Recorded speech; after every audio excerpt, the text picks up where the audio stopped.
How difficult are the classes here? Do I have to be, well, they didn't use this, my words, do I have to be a genius? Could you respond to the type of student that you find successful here? Yeah, thank you, Alan. I think that's a great question.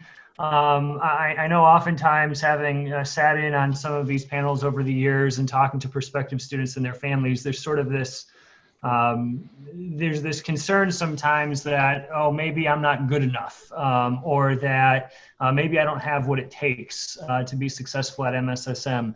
And I guess maybe I'll say two things. First, in my experience, the students that we have a range of learners here who are successful in their own individual and unique ways.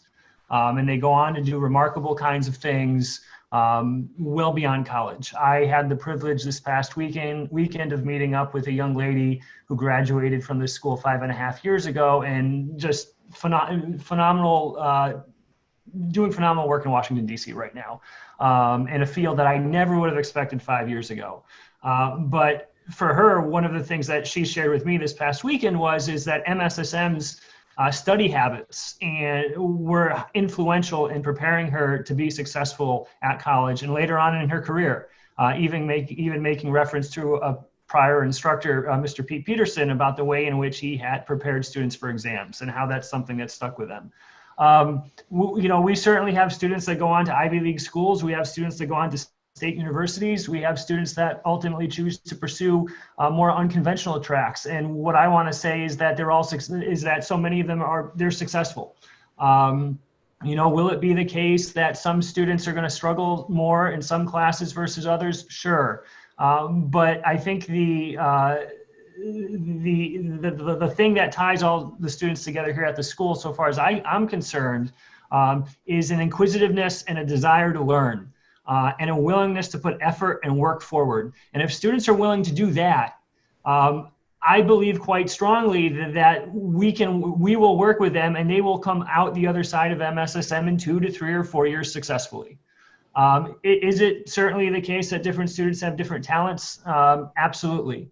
But from my experience, it's that effort, it's that motivation, it's the desire to work hard. It's the student that's going to come to office hours. It's the student that's going to take advantage of the tutors in the library, in the learning center. It's the student that is going to show up and go over multiple draft revisions with me to talk about their writing.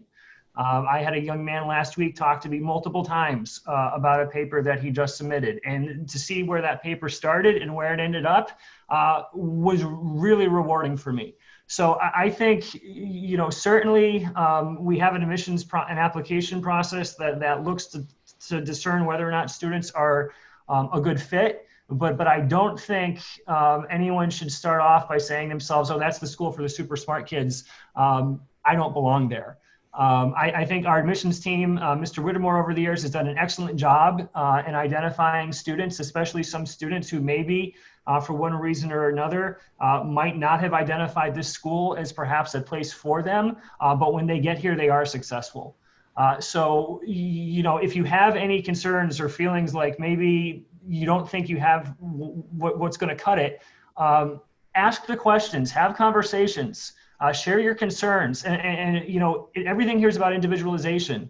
If we do get to a point where we feel that maybe this isn't the best place, we do have that counseling out conversation.